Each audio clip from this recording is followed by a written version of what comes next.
The Let's Be Budz show is for adults 21 plus only. Content is for education and entertainment. We don't sell or promote cannabis. Please follow your local laws and consume responsibly. Opinions are our own. Keep all products away from children and pets. Oh yeah. And please, no dickheads. We ask that you respect our no dickheads policy. If you are a dickhead or thinking of being a dickhead today, please be a dickhead somewhere else. Are you ready?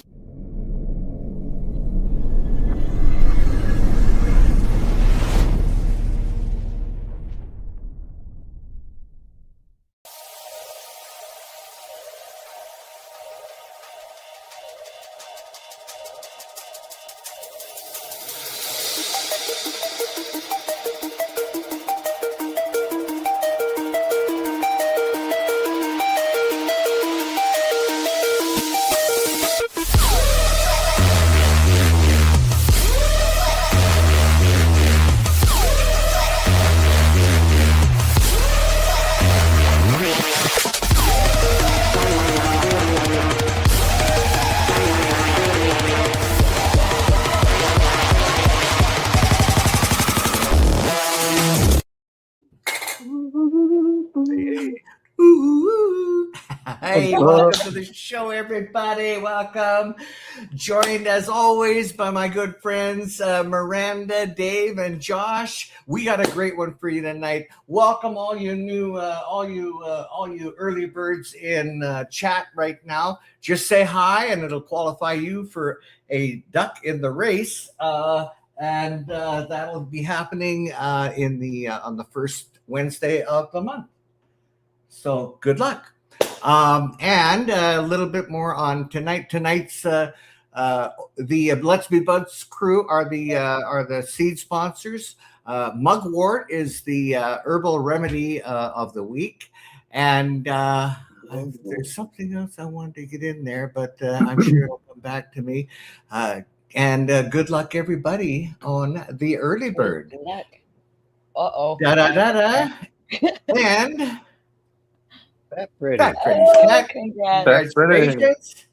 You qualify for a duck in the race on the first Wednesday of the month. So very cool. I want to know where you got that little tiny duck. It's so cute. Yeah. There's probably a story there, and I'll work on it. All right. In the meantime, I want to welcome Sarah to the show. Sarah, better known as the Wild Garden Goddess, she is passionate about regenerative gardening and working with nature instead of against it. She encourages gardeners to build healthy living soil, increase biodiversity, and creative thriving ecosystems that produce healthier plants while supporting pollinators, wildlife, and the environment.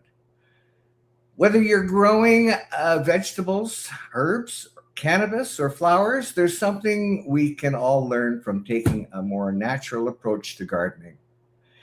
So without any further ado, please give a warm Let's Be Budz welcome to the Wild Garden Goddess. Right on. Yet in her wild garden, we mend every heart, choosing happiness. She shows us the way, a lesson in living.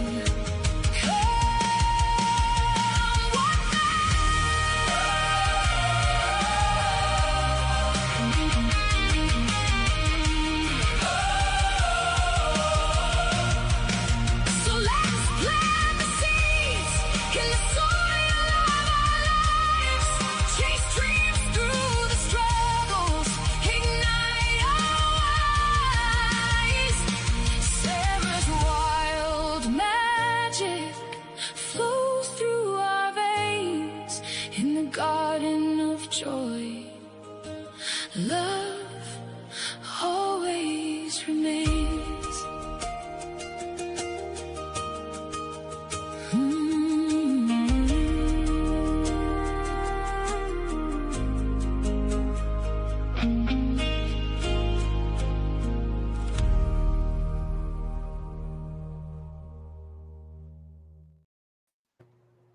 Yeah, yeah. Hi, That was guys. very nice. Very nice. Yeah, I love the intro.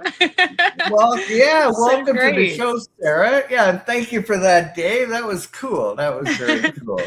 Yeah, nice to see you guys. I'm glad to be back. Absolutely. For Sarah, for the benefit of people that maybe haven't met you before, why Yeah. don't you just tell us a little bit about who the Wild Garden Goddess is? Yeah, absolutely.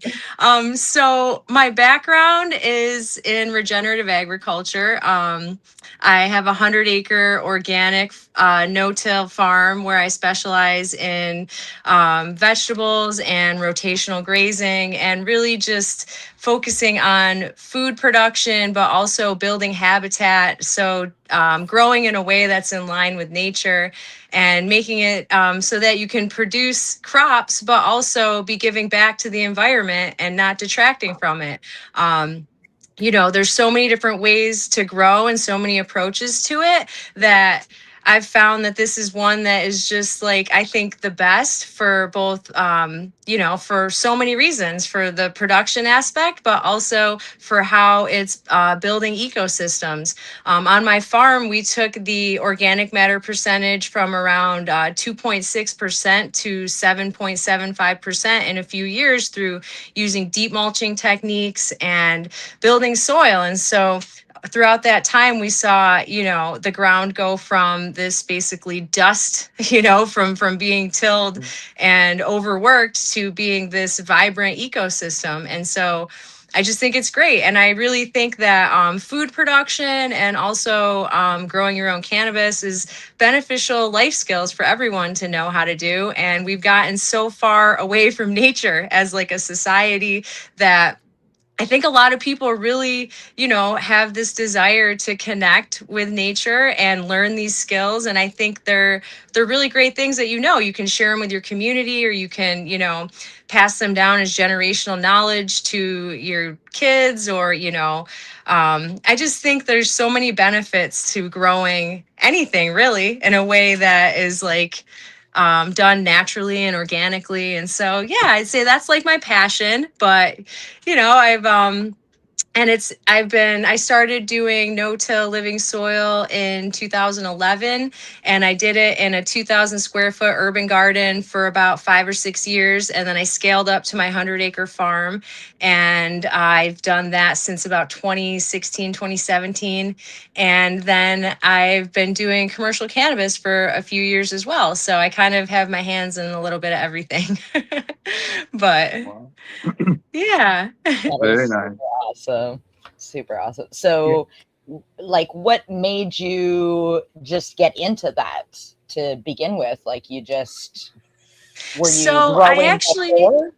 Yeah, so my mom's from Thailand, and she's kind of always had a garden, and I've always kind of been out, I've always been an outside kid and everything. And so we used to have a huge garden growing up, and that kind of, I would say, lit the match that turned into the bonfire. So we would, can food and freeze vegetables and things like that. And so then I, growing up, kind of got away from it once I got into my 20s and was like moving around and stuff like that. But then what really inspired me to grow a lot of my own food again was I was training jujitsu and Muay Thai like very heavily and spending a lot of money at the grocery store and farmer's market. And so I was like, there has to be a way where I can offset, the food costs by producing some of my own food. And then that kind of sent me back down the rabbit hole. And a friend of mine had given me Teaming with Microbes by Jeff Lowenfels. And then that opened me up to, living soil and no-till. And I was like, wow, this is really amazing. So I started implementing those practices and just got a really great result. And I mean, that's kind of like where it all restarted. But I've always had a passion for just, being in nature, and I love being outside and stuff. So I've always been a nature girl. Very cool. Very cool. Yeah. So you're wearing a number of hats tonight, Sarah. We also started another segment, and it's called the Random Acts of Kindness. And if anybody is familiar with your Instagram following, you really put on a positive image there, and I think it's just great. I guess. Oh, thanks. Well, thanks. I try. I think like, there's so much going on. It's like, I think it's easy to kind of fall into the trap of like all the terrible stuff out there, but there's so many great things too, and I think sometimes we forget it's a balance, and so you can kind of, where you focus your attention is kind of what's gonna, come about for you. And so I try and like to spread a good vibe and keep a good vibe, I'm a fighter at heart from all the martial arts, but I think that's also good to have a balance. You kind of it's the duality. But yeah, definitely. I just want to help inspire people and show people that I think the biggest thing is that I think you can do so much more than what you think that you're capable of. And if you just put effort in and you just learn and challenge yourself, before you know it, you realize like something you may have only known a little bit about, you can master or become very highly skilled at. And then I think the other thing that's amazing is it's a constant, never-ending learning process, like you connect with more people, you see what they're doing and you get their perspectives. And it's like, it can really become this great network of like endless learning and growth that we can share with each other. And so I kind of like to try and be that for other people and show them like, hey, don't be scared to try something, or don't be scared to do this, like, because if you put in some effort, you might be great at it within a few years, and you never know if you don't just jump in and go for it. Very true. I think you may have answered the question that I was just thinking about, and I was going to ask you where, because you give a lot of inspiration, you tell a lot of inspiring stories, but like, where do you get your inspiration? And part of it, I guess, is from our community, the people around you. That's where you're getting some of your inspiration. Oh yeah, definitely. So I would say for like originally on my farming journey, the original inspiration came from farmers that were pioneering a lot of regenerative techniques. Like Richard Perkins out of Sweden was probably one of my number one inspirations. He actually wrote a book, Regenerative Agriculture, that really does a deep dive into all of it. And he actually had a book that he wrote before that called Making Small Farms Work. And he had a YouTube channel with extensive videos, just free information detailing like how to build a small farm, but how to make it economically viable so that you can be profitable, and showing you. He was kind of bridging the gap between a lot of the permaculture concepts, but the actual application, because I know that some of the the negative feedback on like permaculture courses is that you can learn a lot of really great techniques, but they don't necessarily show you how to like combine them and apply them for a small farm system or things like that. So while you're learning things that are really beneficial, like knowledge or ways to interact with nature for your growing techniques, they don't show you how to like combine that into a farm. So he kind of took a lot of that permaculture knowledge and then showed you how to apply it in a way that was realistic and affordable. And I'd say my other inspiration on the farm aspect would have to be Connor Crickmore from Neversink Farms, who also pioneered no-till techniques on a small farm scale and showed that you can get massive production using organic no-till methods, human scale, no tractors, all hand tools. But that it's, sorry, my dog's barking. But showing you, gotta love dogs. But basically, like those I'd say were like the farm. Okay, buddy, here, you want to come over here? Get over here. Oh, just a little thing. This is baby Yoda. He's an adopted Pomeranian Dachshund mix. So Beautiful. So cute. But yeah, and I would say like for the everyday, day-to-day inspiration, it's like like you said, the community is like a really great source of that, and just seeing what other people are doing out there. And like, I mean, even like coming across like Josh's channel and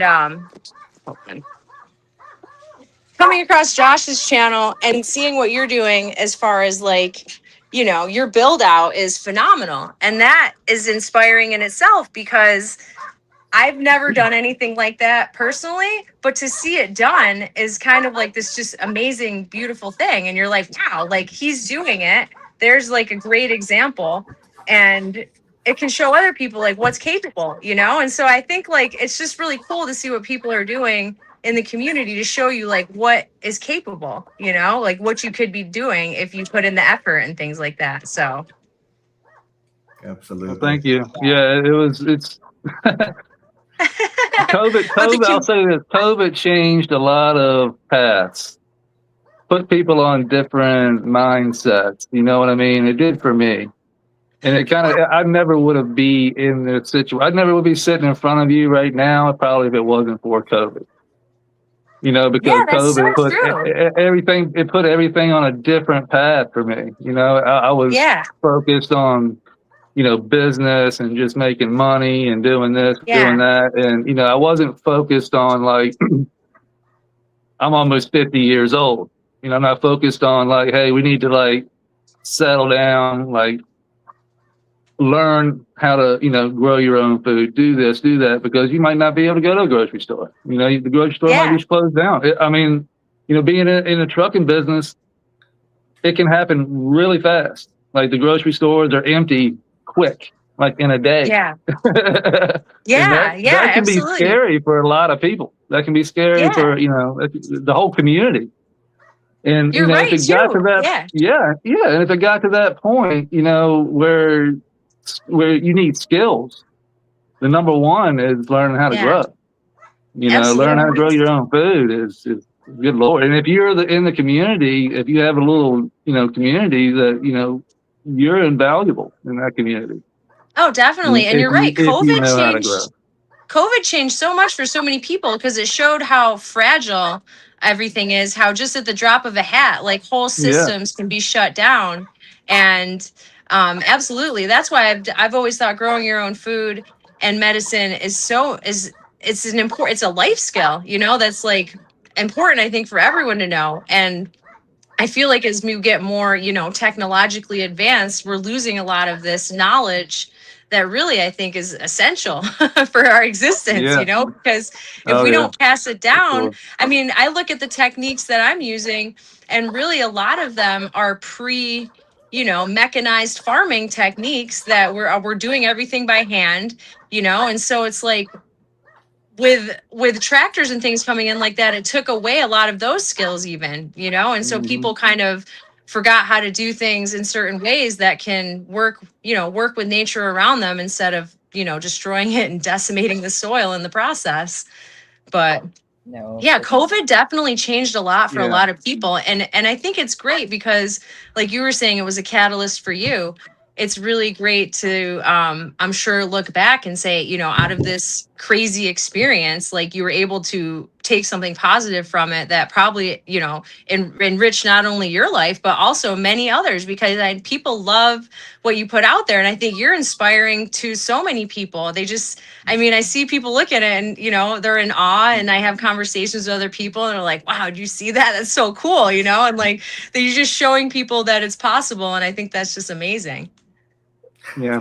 Something else about your journey, Josh. It was you had some serious health issues, and you went down this path to look after your own health.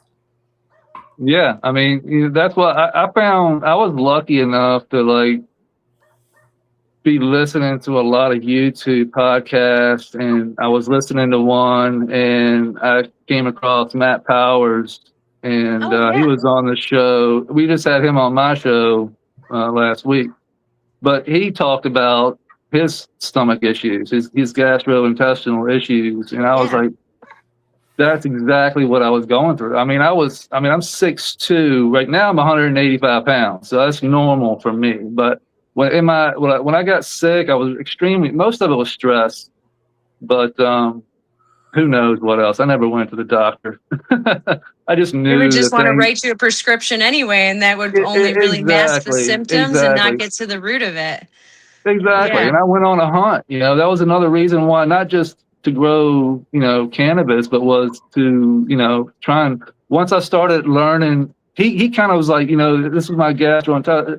I was losing weight, didn't know why. Come to find out, it was microbes in my stomach that were doing this, and I didn't have the right microbiome going. And then he starts talking microbiology, and then that led me down natural farming and then regenerative, and it was just a deep dive, really fast, really hard. Oh, it's amazing. And I'm dyslexic, so I don't read books. I have to listen to everything. I have to do audiobook. So if I read, or if I can't sit in front of a computer, and it just gives me an instant headache almost, and it's like migraine. It's not fun, but I stay away from books and a lot of audio. So it's all audio. And thankfully, YouTube is basically all audio and visual. Oh, yeah. So there's so many great people putting out YouTube content that's so you amazing to mentioned learn Jeff from. Lowenfeld and his line of books. And I was like, that's what I want to listen to, because the way he talks is like the way I can understand. He puts it in such a way that you can understand. And balances the two, you know what I mean, between science and I know people have read the books. It's what is it? Are You Smarter Than a Fifth Grader? Or no, the books for idiots. The dummy book. They dumb everything down. You know what I mean? And to where normal, uneducated, and I don't mean uneducated, but I just mean I'm not a scientist. I haven't gone to college. I don't know the big words that they speak, and you almost have to have another language, like a whole nother language, to be in their group. But once you learn the vocabulary, and that's how I learned, was just keep listening to it over and over and over. And finally it was like, ding. I was like, oh shit, all of these things are coming together as one. My gut health, the food health, the regenerative aspect. I was like, holy cow. And then I saw your garden, and I was like, look at the color of the food coming out of that garden. It was mind blowing. And then along with your personality and the way you were putting everything, and what was it you do every day? I was doing a little bit. I was doing just basically the daily challenge of doing videos out there. Yeah, just to try and really get comfortable talking on camera, which I'm sure is and something everyone struggles with at first. Exactly. And that draws me to your videos, and the color of that food was just like, oh my God. I appreciate that's that. Where you want to be. That is nutrient dense food.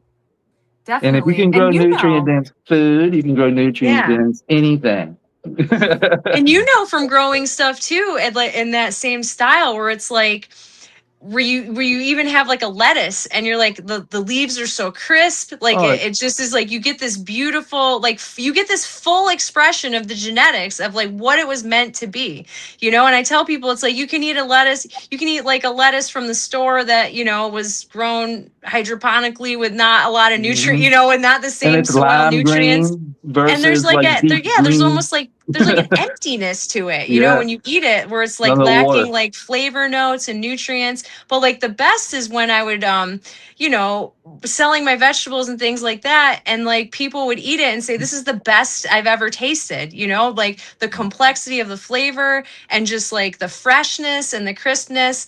And so it was really amazing to share that with people, but then also to say hey, you could do this yourself also, and I think personal, food sovereignty is something that is really all people can, take it on if they're interested in that. You can grow a garden, you can supplement a lot of your own food bill, or you can completely get rid of it if that's something that you're interested in, and so it's kind of as far as you want to take it. And I think that's so amazing, like you were saying, that it kind of sent you down that rabbit hole from facing health challenges, because it's also really amazing when you try different things and say, okay, what's working for me, and how can I help myself heal, and how can you contribute to your own healing, and then taking that in your own hands and seeing a positive result is super empowering, because you say, you realize, like, I can help myself be healthier and better, and like that just makes you a better contributor to the world, because it's like, I think when people are sick, you don't realize, like, it's, what do they say? It's like the saying where it's like, if you're sick, no other problem matters. You could have all the problems in the world, but if your health is suffering, that's your number one problem. And so I think we look outside, but we don't think about, like, what are we putting inside, like food and our environments, and even like stress, and like you're saying about trying to stay positive and things like that. I think it can be help. Your mindset even can help, and I think, like, having hope and having things that you're passionate about and things that you're actively working on can help you just have a happier, better life, Yeah, I can't tell you. Just the change in mindset is key. It really is. I mean, anybody can do it for a day or a week, but to do it for years or have it, it's like, I heard Arnold Schwarzenegger, somebody asked Arnold, like, how many days, like, how often do you work out? And he was like, well, how often do you get up and eat breakfast?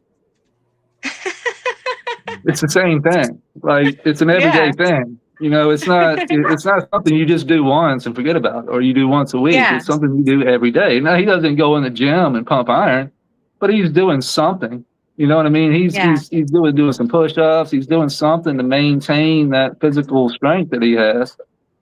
I mean, and eating food, God damn. As soon as I figured out that what you eat, I can't tell you. I mean, I was living off of Doritos and McDonald's, and I was living off of, just, and even now, Subway's like, my clutch. I mean, it's like, geez, if I have to eat outside, like, on the road, like, that's where I'm going. If it has to be quick, and I want to get off of that, and just go to my own, cooking everything at home, picking everything at home. I'm not at that point, but we're going to get there. And the whole point of building this indoors was not only to show people it can be done, but I want to be able to grow food year round.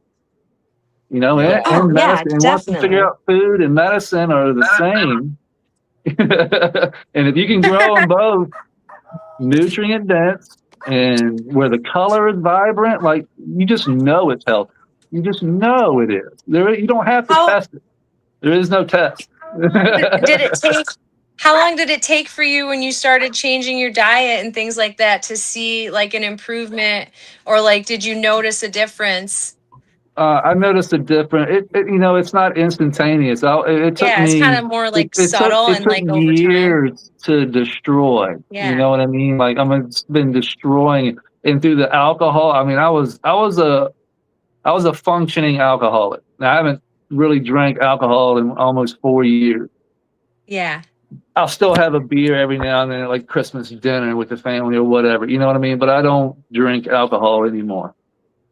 Yeah. And cutting that, and then realizing that, hey, change the diet and get rid of that bad habit, everything changed. Everything changed. Like, I started walking more instead of just sitting around. When I started moving, exercising, changed my diet. It's almost like these three things in nature go together: sunlight, water, air. Yeah.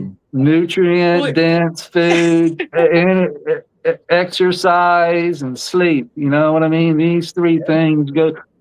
Nature is so easy and simple, but yet so viciously complicated. It blows my mind every time, because you don't need to know everything to be healthy. No, you're right. You really don't. And you can jump in and go in at any point, and start with what start simple and small. And I always tell people that, because people will want to make, like, enormous life changes, but it's like, hey, just start with a little thing. Like, maybe, like, drink a little bit extra water a day, or, cut out a certain food if it doesn't make you feel good. But I can relate to you. I can relate to you 100%, because I actually quit drinking alcohol 15 years at this point. I quit when I was 29, but you're right. Like, I mean, I used to love going out and partying and like having a great time, Oh, yeah. but it was taking a toll on my health also. And I kind of went in like a radical other direction. I was like, you know what? I'm going to change my diet. I'm going to like work out, you know, take things on that are going to be beneficial to me. And like you said, like you just notice that your body changes and you adapt and you feel more vibrant, you know, like more less like Your weighed color down. changes. This is why your food is so. My color of my skin literally changed. Yeah, Like literally, totally. like, and it was like, holy shit! Like even everybody around me was like, "Dude, you look younger," and I was like, "Yeah, I feel younger." I really did. And it took about, you know, you asked how long it took. You know, I started feeling a difference at maybe like 4 or 5 months. Yeah. You know, I mean, it takes a while, but you got to be consistent. You know what I mean? Yeah. That's the biggest thing with anybody when it comes to like weight loss or, you know, just trying to get healthy in general. It's consistency. Like it's very hard. It's like being on heroin. Like being on Coca-Cola is being on heroin. Like wanting a Coke or like wanting a donut or wanting the sugar. It's really sugar that you're after. Yeah. Oh yeah, You know, sugar is the most diabetes is addictive. so rampant in America. It's because it's you know, it's the wrong kind of sugar. The sugar you're growing right now, Sarah, in your food, that kind of sugar is good for you. Yeah. Yeah, it's the funny sugar because in the M&Ms and Twinkies, not the same fucking shit. And then it's crazy too, because when people start learning about it, it's like your body, you know, your body registers it as something completely different in the way that it breaks it down and things like that, you know. And so like, you know, fruit compared to, you know, a Starbucks drink or something full of sugar is not the same, you know. And now you can like combine that with your with the cannabis growing, with the salts in the cannabis world, you know. And if you can get your weed off of the salt, it's the same principle. It's the same principle. You want your microbes to break these nutrients down naturally to where these sugars can be processed naturally instead of in some warehouse. But that's the whole point. Like, do you use a lot of compost in your garden outdoors? I mean, like, that's all. I That's make it a lot from my about cows and stuff. Right. Oh, it's amazing too once you start making it on your own. And then what you feed your cows. So I don't do any deworming or vaccinating of my livestock. I breed parasite resistant stock, and I only raise heritage breed livestock. So they're naturally already have the resistance, but basically, you know, we're searching for an animal that can survive on its own. That's, you know, similar genetics. Like I raise the Scottish Highland cattle, and they're similar genetics as they were 1,000 years ago, you know? And so like basically the cow you get now is the same cow that you got 1,000 years ago. That's crazy. That's awesome. And they graze, they rotationally graze, they get access to free choice minerals, and then they rotationally graze on the land. But then in the winter, I work, so it's really interesting how I graze the animals. So most farmers are cutting, you know, 2-3 cuts of hay in a season. I'll cut 1 cut of hay off of like 40 acres more towards like September, so that all the birds and the ground nesting birds will have a chance to use the grasslands, because grasslands are one of the most rapidly declining habitats for wildlife and birds. And so by doing that, it allows all of them to have a chance at reproducing. But so I'll do 1 cut of hay towards the fall, and then I will use that to feed them over the winter. And then I'll also work with a certified organic livestock farmer that's a few miles from me and purchase bales in from him if I need to. But it's really nice because all their nutrition is coming from within, you know, either on the farm or a few miles away. And so you don't really get much more local than that. And that was kind of my main goal with raising the livestock, is I was like, I want, you know, grass-fed, grass-finished beef that is healthy and good to eat, but also, you know, not detrimental to the land, because a lot of people will grass feed and then corn finish. But that's, that wasn't something that I was interested in doing because they're ruminant animals. They're not meant to eat corn. They're meant to eat grass. Yeah. They have the same amount of stomachs as normal cows. They have like 2 or 3 different stomachs. Yeah. So they got like the multiple stomachs like normal cows. Yeah, okay. It's really great because the heritage breed livestock like have They got really them big great horns. natural. Don't they have the big horns? Yeah, they on have them? the enormous horns. Yeah. But they have really good natural mothering instincts. They can give natural births. They can do good on like rough forage. So if you have rough land, they can like turn it into really, amazing pasture. Just naturally, like horses are really picky with their hay. These cows are not.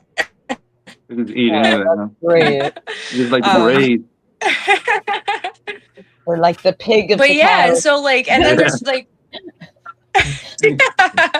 but then like I said, there's farmers like Richard Perkins in Sweden who are doing like multi-species grazing where he's, rotating cows through pasture, but then also rotating chickens after, which is a way to get eggs off of that. But then the chickens go through just like how they would, how the bison would graze, in the plains and things like that. And the birds would come after them and eat the bug larva out of the poop and spread it around. And so it's like mimicking natural systems that already exist, but using them for production, for those 2 enterprises specifically for beef and egg production. So it's like we're kind of trying to take these ways that already exist in nature and just see how can we use them in farming techniques, which I think is great. It's kind of revolutionizing the way a lot of people and younger generations are looking at farming, specifically people who are interested in like, regenerating land and making good beneficial habitat, because I'd say that's the number one reason for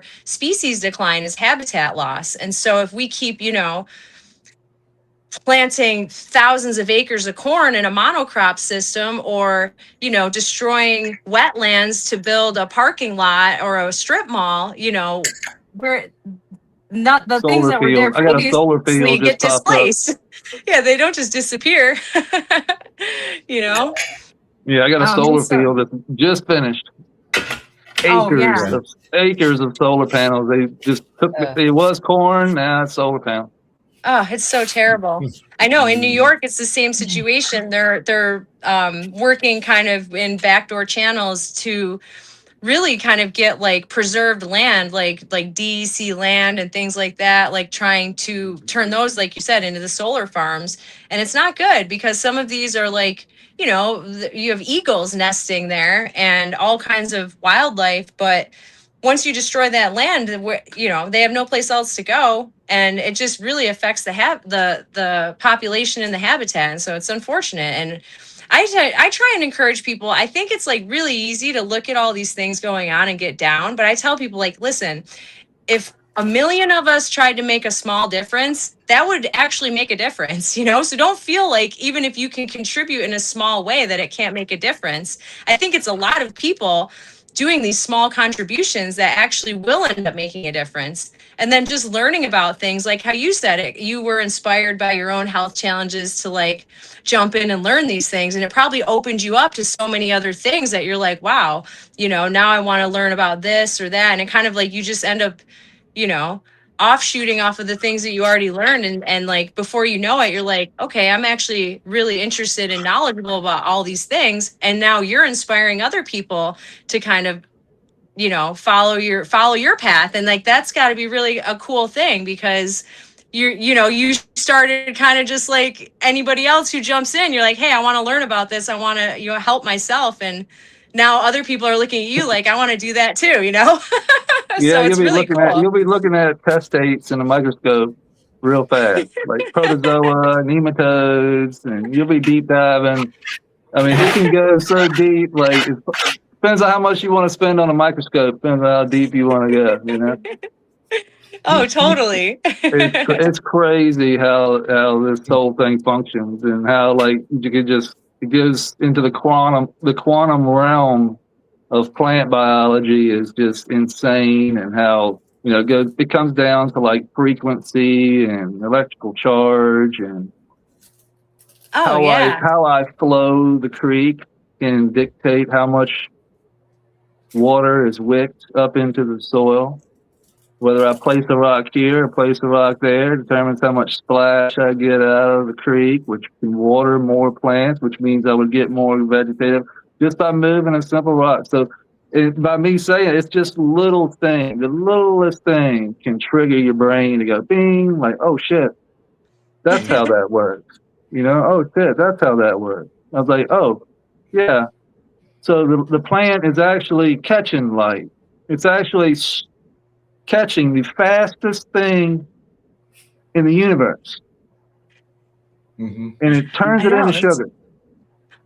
That to me is mind blowing in itself. Like it can literally capture it and turning into sugar, carbohydrates, and then use some of that in its plant structure, and then send most of it down its little tubes that it has and down to its root zone, and pushes out the root zone and feeds microorganisms in the root and outside the root. And these little microorganisms can actually dictate how much nitrogen goes in, how much calcium goes in, and it's so fucking mind-blowing, but so complicated, but yet so simple.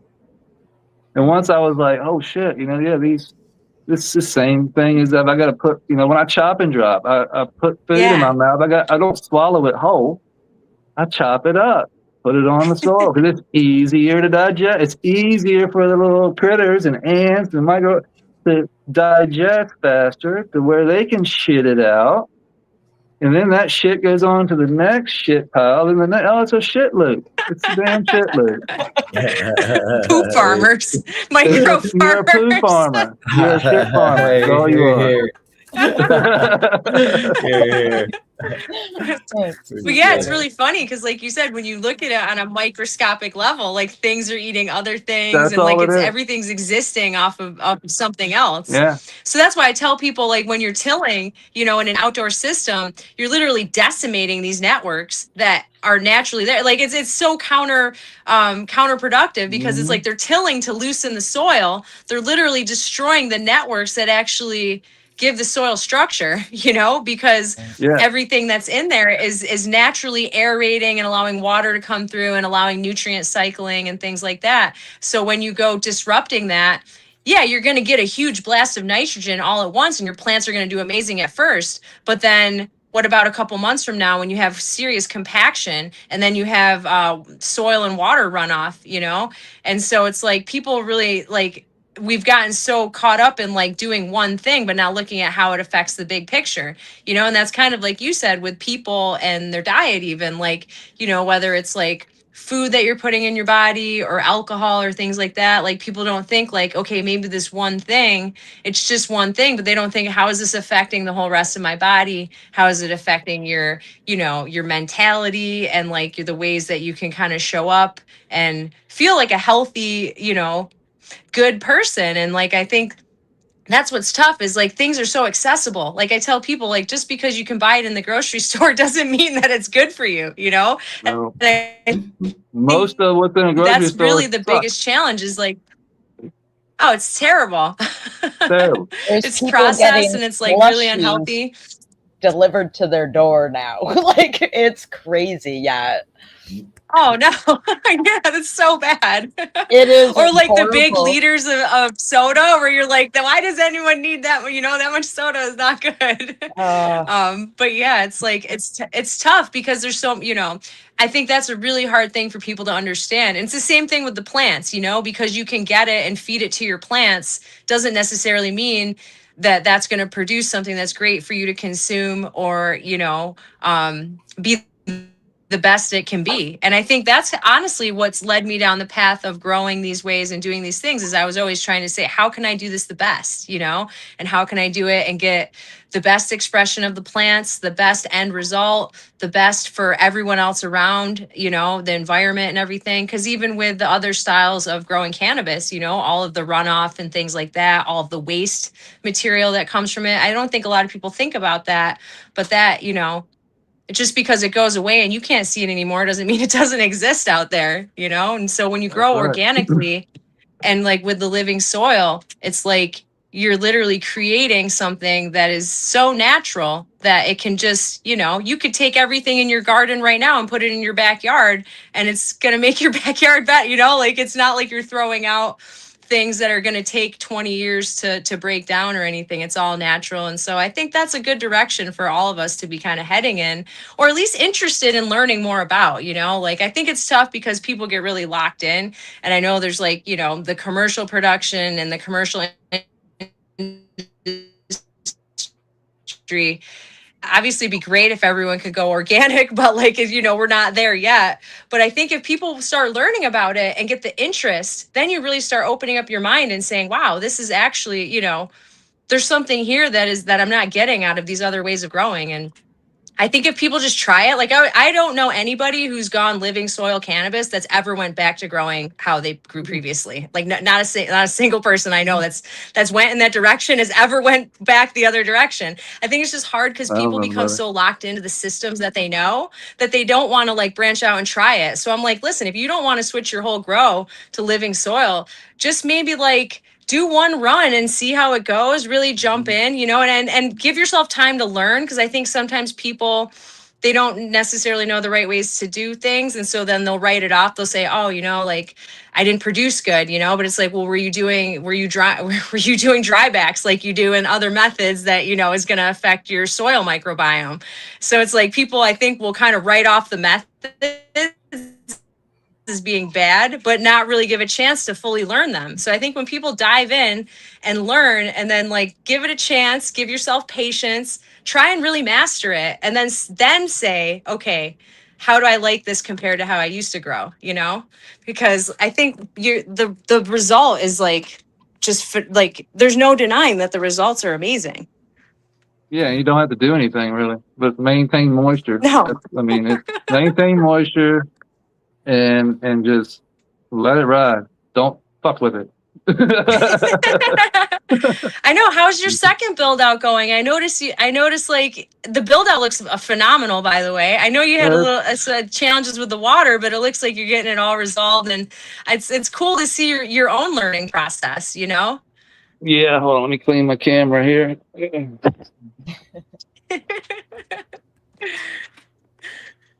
All right, I think that's better. Yeah, we figured it out. We haven't seen it's been running for about 12 days now, and our trap hole here is not seeing any water anymore in 12 days since we turned it on. So that means we have solved the problem. We've sealed up the pond, we've sealed the creek, and our main issue was coming from the top up here. We've got beans popping. Oh, I love it. We got some beans popping over here, and then I got hopefully some carrots coming. I got some cucumbers. Looks like a squash coming today. These are only been here. This is day 5, I think. So the cucumbers are on fire. This tomato hasn't come up yet, but our tomato over here has got a flower on it. It's first flower. Oh, that's so great. Yeah. Our issue, this is our pond, about 150 gallons. It's crystal clear water now. I would say it's beautiful. It's clear. It's so clear. Yeah, we got one fish. We got Slider Junior over here, but I've seen him once the other day, but he's hiding underneath rocks. So. Is it a koi fish? No, it's just a little shiner. Like a little minnow. Oh, I caught it in a minnow trap down at the reservoir. Yeah. He was well, he has a nice home now. Yeah, but he's not there right now. I don't know. So he's what do you think? Under that rock. If you could approach it again, what would you have changed, you think, to help? Like, what was some of the learning process that you went through when doing this build out? So yeah, this one was more about speed. I wasn't. That one over there is more about slow. It's like a slow moving creek, a slow moving stream. This over here is like a waterfall. That over there doesn't give me much sound effect. This does. So this goes straight down, almost right through here, giving me a waterfall effect. And then it comes down through here. You can see it see the fall. And then it levels out down in the middle there and then turns and comes back in. So the plan here is to build a microbiome big enough to sustain the filtration for the fish all through the creek and basically right through this area here. There's going to be grasses. So like the creek grass that we're going to have to install over here, we're going to get that rooted. Got some over here that's going to be rooted in. But really, I got to get enough grass. Here's some I just stuck in here. Oh, cool. So once this roots in, like over there, Yeah. that's basically my filtration for the creek, and then my hands basically. But we had to raise the creek wall here, so we had to raise this up and that over there up, and then we placed logs across here. And what that does is basically stop the splash so the splash from the waterfall was literally coming over the walls and soaking this area here and over there, because the waterfall was just whoosh, whoosh, whoosh, and it was building up on the rock edge and then running down, creating a stream of water running straight down. So it was like a constant stream of water running down. And that was losing probably 10, 15 gallons of water over the 24-hour period. Yeah. Oh, wow. Yeah, it was just sinking. So I was filling up my trap hole over there and flooding the system. So I had to basically shut everything down, build the wall up higher, because this was down here. I brought this up, brought that up, laid logs across it, and now the logs catch the splash that's created by the waterfall. And then I can turn this rock here and move it. I got it where I want it right now. If I moved it over here, that'll change the splash. If I move this anyway, it'll change the splash. You can see this beeline here running back down through there. It'll splash and hit this rock here, fall back down. But yeah, every little thing I do changes the water flow. So this is what growing cannabis leads to. It leads to crazy shit like this. And then you deep dive into like how water flows and how if you can create a compost tea, how you make compost tea, you aerate it. Yeah. Okay, well here's what I'm trying to do here. I'm trying to basically use the pond and the fish waste, pump it up here and compost tea it all the way down until it gets down into here, and then wick that water up into my soil pockets where the plants can use it. Look Oh, at it's that. so cool. Yeah, So it's like a constant aeration, a constant compost tea going on in the whole system itself. So now if you can also, I can change this. I can grab this rock down here. I can grab this one here and move it. But I can move these rocks any way I want. Oh, it's And really cool. It's change almost like your own little way of controlling it. Yeah, I can control the water flow.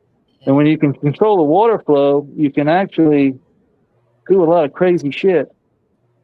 Yeah, that's amazing. I love how perfectly that other rock by the wood there fits into that little V or that little W there.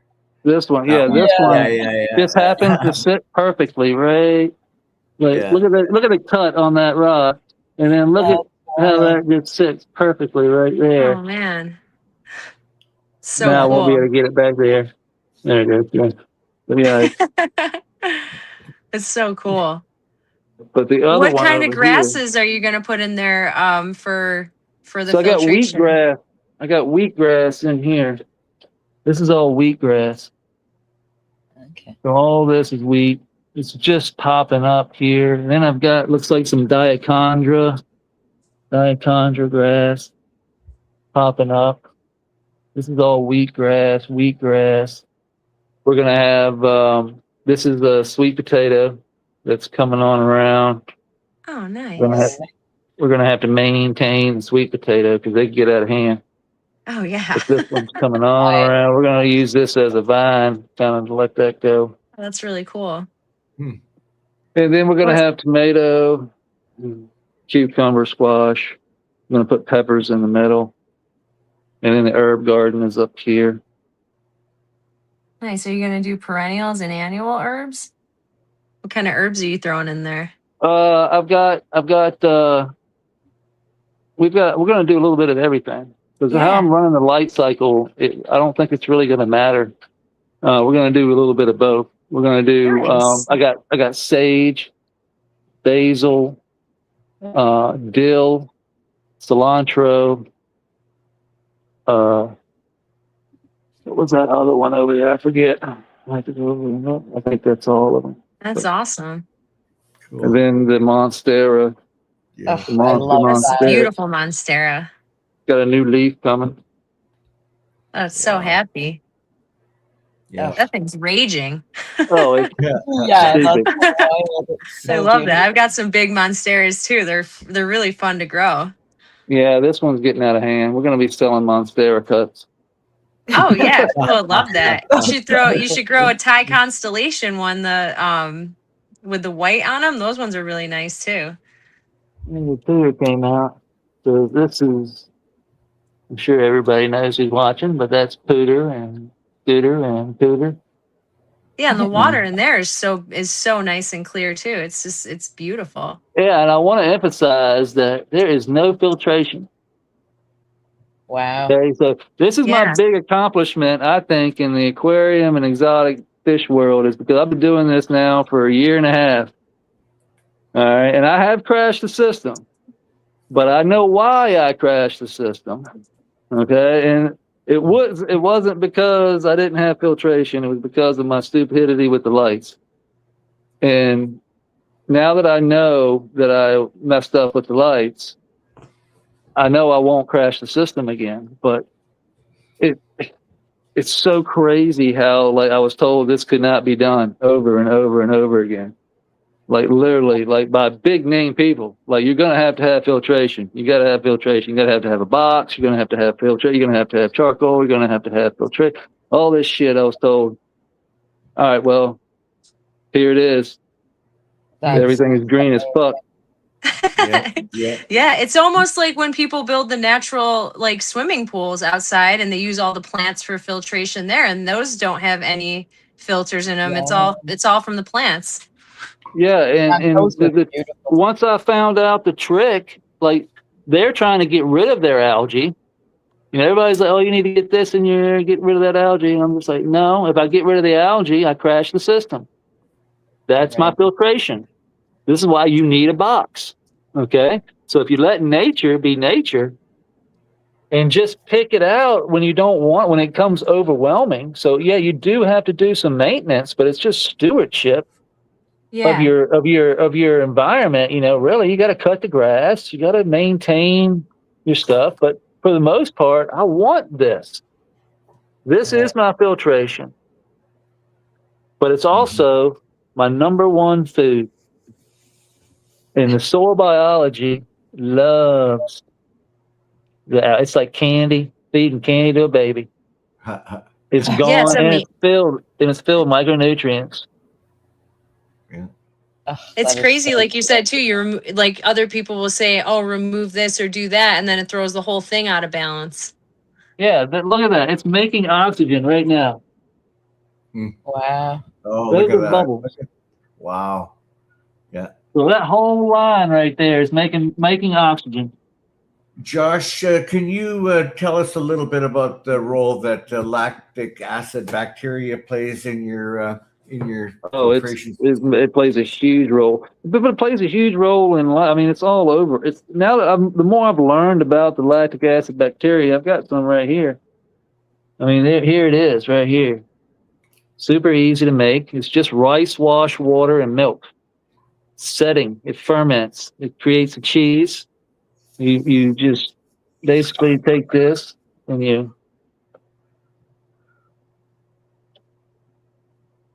that right there, just nothing more, and it smells like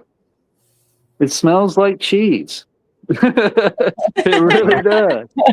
I mean, it doesn't smell. I mean, it doesn't hurt. It's like, it's literally, you need this. It's in everything. It's on our skin probably right now. It does not hurt us at all. It actually needs to be. Yeah, it tastes like cheese. But it's as simple as just, boop, and I can put the rest right in there. And all that does, in a nutshell, all that is it cleans organic matter. It eats it. It eats organic matter. It's going to eat fish waste. It's going to eat everything, like the slime on the turtle shells, like the scale, the slime that builds up on fish scales.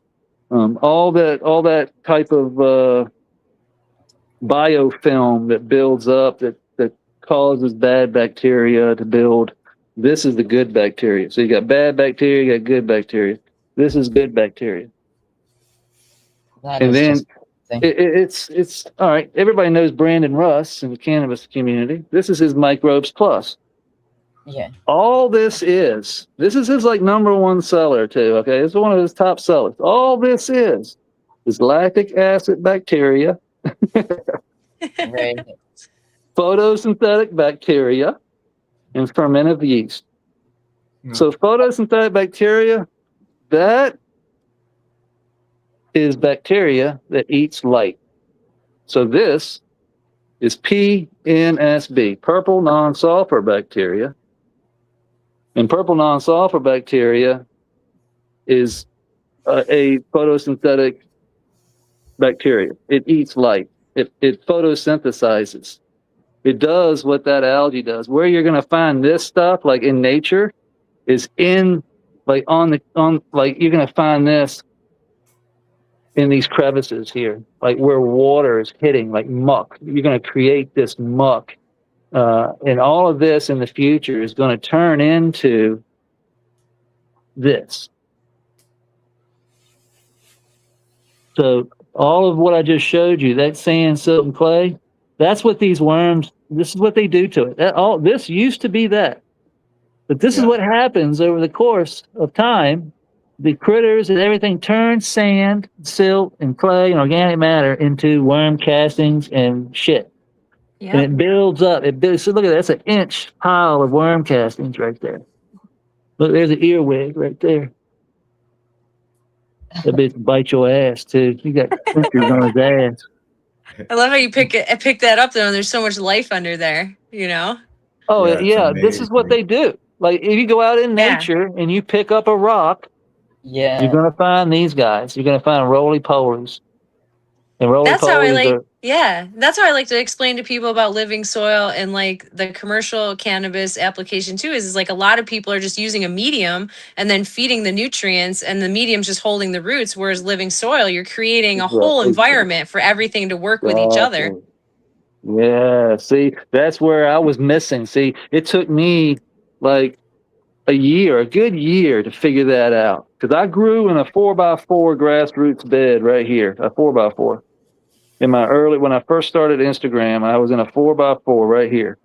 While I was building this, I was trying to keep this going and grow my medicine, everything over here while I was building this. And I learned real quick over here that mainly why this exists is because I couldn't keep my moisture level right. Mm-hmm. I could not keep pockets from going anaerobic. Right. Not anaerobic, hydrophobic. Hydrophobic. They would just dry out. I get dry pockets. You know what I mean? And I couldn't keep the soil would shrink on me because, you know, I was using my own soil. Sorry, I'm staring in the corner over here like I'm fucking staring at a bed. Hey, that's where it all started, though. Yeah. That inspired that little spot. Yeah, I was like, how the fuck do I keep it moist? How am I going to keep this soil wet? You know, and then I was like, you know, outdoors, I placed that cannabis plant beside the pond. I have an outdoor pond. And I placed it right by there, and I cut the bottom of the pot off. And when I did that, all the roots went to the pond plastic thing.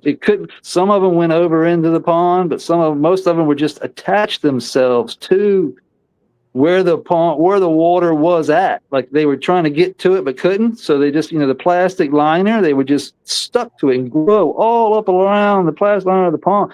I was like, God damn. I was like, are they getting, I know they're not, the pond's not leaking, but it must be, they're like trying to get to it. Yeah. Or they're just attaching themselves to that wall because there's moisture, close by or whatever. But anyway, I was just like, you know what? I was like, if you planted a plant on the edge and then use that sand and silt to wick that water to it, it would have constant water. Right. And what ends up happening is that the life builds that underneath. That's the creek, the top of the creek right there. This is what's sitting on. That used to be the sand and silt and clay that was over there. This is what happens to it. So look how much biology has been built and being held together. Yeah. By the grassroots. Oh yeah. Okay. So there's the top of the creek right there. Huh. So all I have to do to connect this. So this is in the creek down here. So this is wicking water all the way up, and I had to stop it because when I don't have plants in here, like with the cannabis plants in here growing, I'm wicking too much water, and I'll get water in my trap hole where it's supposed to go, but I don't want it there. I want it like. All I have to do is take some of that fresh sand and silt in my bucket and just sprinkle it right through here like food. And everything will come in and start mining all that thing. It'll wick that way, connect the soil in the creek. And you plant your plant right here, and the roots just go right to it. And the beauty of that, of course, is that the roots are taking the amount of water that they want or that they need rather than taking too much. Yeah. Everything takes what it wants. Like that. That's what the beauty of nature is that in certain situations, unless you have like a flood or something like that, this sand and silt is wicking just the right amount of water. It only holds what it'll hold and it releases the rest. Which is why I have a trap hole over there, which the E horizon is that's Leighton Morrison in the E horizon. The whole system is set up for that extra water to go into this. This is my pond rubber, so this is a foot. All right, this is all pea gravel, sand silt, pea gravel, all this and mixed with sand silt. So all of this is the same as this right here. Same stuff. Okay. So this is where the water sits. This is where the water will sit, and it can sit down there without sitting in the soil. So it keeps the soil from going anaerobic. And releases the rest of the water down into your E horizon, into the biology realm of where that water can sit, where all the biology that lives in the creek is supposed to be underwater. So it can be stored down here without any harm of going into any fungal diseases. It's when we store that water in the soil, we get a lot of fungal diseases. We get things cyst up and stop nutrient cycling. And once the nutrient cycling stops, we get problems. Yeah. You get things that yellowing leaves, and you'll get things start dying off. Your grass is like your grass. This is from the crash still, but you can see how we came roaring back from the crash. But all the yellow that you see, that's from the crash. That's how fast it happens. So it took 1.5 years to build. Just like my stomach biome took me my whole life to kind of just work my way on down. It was good while I was young, but then I destroyed it while I was, in my 20s and 30s. Yeah. And then I had to change things. And once I changed, everything started to come back. So basically, I killed the oxygen in the creek. And once I killed the cyanobacteria, the photosynthetic, all the algae disappeared. My shrimp died. The creek went basically just to shit. Everything through here turned yellow because it couldn't breathe. And it happens quick, like overnight. You know, it literally had, and I pull some of this out and I smell it, and it smelled like swamp. Smelled like swamp ass. Yeah. You know, you walk down into a swamp, it smells really bad. It's letting off that gas, that funky gas. Yeah. And that's what it smelled like. And I was like, uh-oh, we've gone to the shit house, and we need to do, it's a simple change, because I did that all with the light. I killed everything down here with the lights.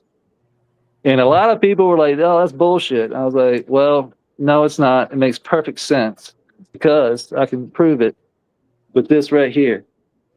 Photosynthetic bacteria. All right. That means it eats light.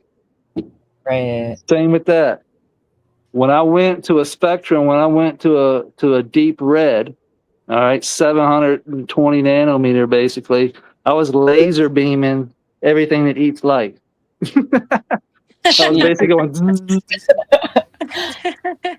fucking goddamn power, like Matt. What's his name? Dr. Evil down here. You know what I mean? I was just killing all my cyanobacteria, and that means all my algae died. When all the algae died, my filtration went, creek went, pond went. I lost the fish, lost the shrimp. Oh man. Yeah. I was like, okay. I was like, what's going on here? I was like, when I changed the lights, everything went to shit. And so that's when, you know, we went into the, I went into and asked Mo with Agro Soil, and he was just like, dude, I know exactly what you did. He was like, that stuff eats light. You went to a spectrum that basically killed them all, and that killed off your algae, and that set you a chain reaction that went us into the shit house. So, but we came back roaring, and now we got these beauties. Yes, sir. Oh, beautiful. They are, they're nice. They came back nicely, and we've already cut out all the rest.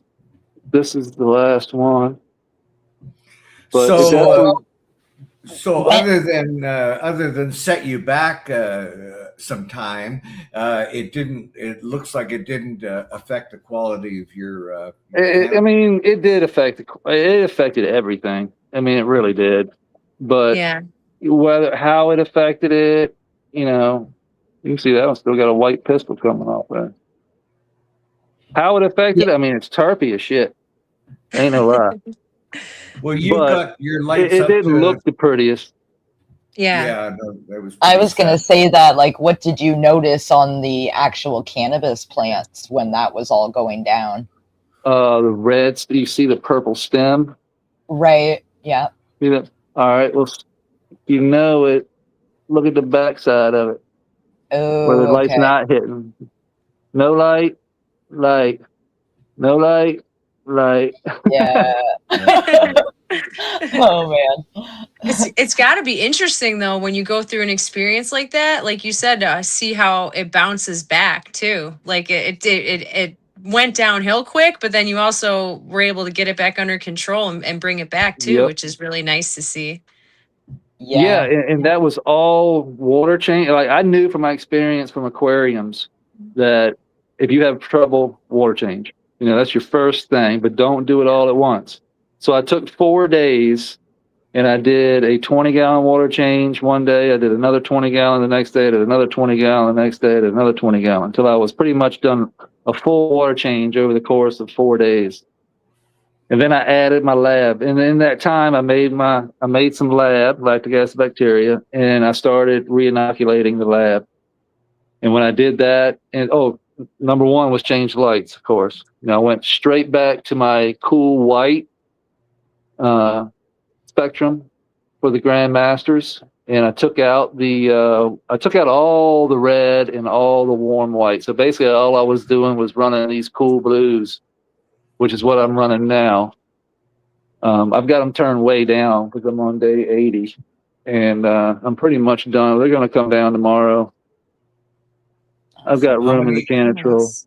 How many hours of light are you giving them these days? I'm on 14 right now, but I've been ramping them So tonight will be, that's why I'm in here right now, because tonight we go to 15 hours.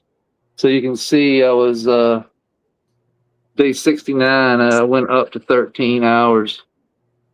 And then I went up to 14 hours. And then I waited until today, and I'll be going to 15 hours today. And then they're coming down tomorrow. But the reason I did that is because of my seedlings over here. I didn't want them to think they was wintertime. Yeah. Yeah. But we got enough light going on in here now that these should continue to come on up, because I'm going to just take the strong ones. I only have a plant count, so what I do is plant them all and then pull out the ones I want. Right. Because I can only have a few. Oh, These- that is pretty amazing. Yeah, But this will be the last one too. This one's got a funk to it, but it didn't get very big. This was the runt of the litter. It smells good. Super frosty though. Yeah, it was frosty. Wow, that's awesome. Mhm. Cool. I'm like jotting I down mean, so notes basically as you're like a going. water, like a moving water system like that in a commercial operation. So like Yeah, to adapt what you're doing. that would take some amazing. that would take some balls. Yeah. Yeah. That would take some big old balls. You really have to know what you're doing and really love you to go commercial. To spend that kind of money and do something like this, I don't know if I would. Yeah. But, I mean, if you've got the right people and the right crew who know what they're doing, because that would be your issue. Like, your issue would be other people. Like, I don't let anybody come in here and fuck with my stuff. Because it's just not something that, like I said, just me flipping the lights, trash the system. Imagine if somebody came in here and did something dumb, Yeah. Yeah. It wouldn't be, It was that wrong. and I wouldn't know what happened, and try and go water. Like, you don't have to water. You know what I mean? Like, there is no watering. Like, that was the biggest thing I learned too, is like, no water. Like, you water, you flood the system, because there's already, the moisture's already there. So everything else is going straight down. Mhm. So pretty fun. It's entertaining, that's for sure. Oh, wow. Yeah. It's Got your hands full. That's all I know. I'm just waiting for birds and bats. I want to see some bats in the corner making guano. I want to see the whole fucking nine, dude. Yeah, I've heard the train set. We want train sets. We want frogs. We want lizards. Get some G.I. Joes in there. Yeah. Reptiles in general, okay? What do you think, Miranda? You want to do the random acts of kindness? What do you say? Yeah, let's do it. Yeah, Hell Sarah is our spotlight today. I was kind of looking at your stuff, and like Rick was saying earlier, you're just so positive, and we thought you deserved it. So we made a little video here. Right on. Let's check Yeah. it out. I technically haven't seen the whole thing, but all right. There are some people who don't just live in the world. They make the world a gentler, more beautiful place just by being in it. For so many of us, that person is Sarah. Sarah is the kind of soul who carries a quiet warmth wherever she goes. Her kindness isn't loud, but it's powerful. It's the type of kindness that makes you feel truly seen, completely supported, and deeply valued. If you listen closely to the things Sarah shares, she is always gently guiding us back to what truly matters. She encourages us to pause, to breathe, and to fall back in love with life. She reminds us of the magic hidden in the everyday, the peace found in a quiet forest, the beauty of a growing seed, and the deep, grounding healing that happens when we go back to our roots and connect with the earth. Thank you, Sarah, for being our constant reminder to slow down, appreciate the natural world, and live from the heart. You inspire us to grow, to love fiercely, and to always stay rooted in what's real. Oh, my goodness. Yeah, that's so sweet. And Sarah, congratulations. And our random act of kindness award. Every winner wins a duck in the race. What that means is at the beginning of the first Wednesday of every month, you're going to be entered in a race to win a 32-ounce bottle of Lost Coast Plant Therapy Oh, nice. and some really cool merch. So congratulations for that. And thank you for all you do for the I community. appreciate you guys. Oh, thank you so much. I appreciate all you guys too. It's great just to see people coming together and, just wanting to just spread good things around, Like I said, to see your garden, Josh, is just like, it's so inspiring, like I know I'm not alone when I say that too. Like other people I talk to are just like to see stuff like that strikes something in you where you're like, you're in awe. You're like, this is so cool. Like, it's amazing to see it done. And you doing it shows that it's possible too, which I think is kind of like why I like to do things too. Like you said, people will say, oh, you can't do it like that. And some of the people who I followed with their methods, they were told the same thing, like you'll never be able to do it like that. It's not possible. And then you do it and you say, no, this is possible. And you can get an incredible result. And better than, a lot of people are getting with things that they already know are possible. So sometimes you got to break the mold and to see what can, and push the limit to see what can really be done. And so I think we pushed the limit, that's for sure. And same thing, your vibe is so good. Like you're sharing good information. Like you're just like, you should it's positive and it's good. And I think people really enjoy it because there's so much stuff out there where it's like, anybody can go find something terrible to be, it's hitting us from all sides all the time. So to have something actually that is like inspiring and we look forward to, I think is really great. Yeah. While it's on my mind, Josh, he does Instagram pretty much daily and a YouTube. And he sneaks in a live every now and then. And him and Mo do another show on Thursday at a live show at 7 o'clock Eastern. 6 o'clock Eastern time. 6 o'clock Eastern on Thursdays. We're doing soil discovery. It's a microscopy class basically for myself, but I'm just going to share it with everybody else and hope everybody joins me on my little journey of trying to learn I'm always interested in the little things, it's the little critters that I can't see that I want to see. I really want to see what's going on down there. So the microscope is the only way, but then I needed somebody who knows what they're looking at. So I found Mo, and Mo agreed to come on board with me and we go on this little journey together and bring along anybody who wants to come along, really. But we're going to find out, basically, you really want to see how regenerative farming really works and what is actually working and making this happen are microbes. And if you can see them, and when you see it with your own eyes, and you're like, oh, that's what's eating and shitting and eating and shitting and eating and shitting. Yeah, that's it. It's all the way to the bacteria and fungi. Everybody talks about bacteria and fungi in their soil. Well, we're just looking at that. That's what we're looking at.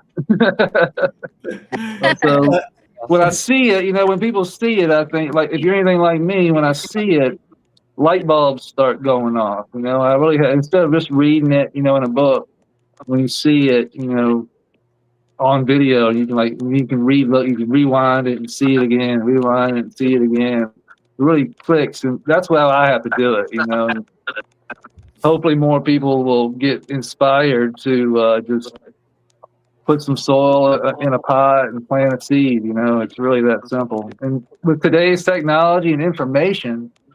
Oh my God, the information! Like Sarah, she's telling everybody has all the information.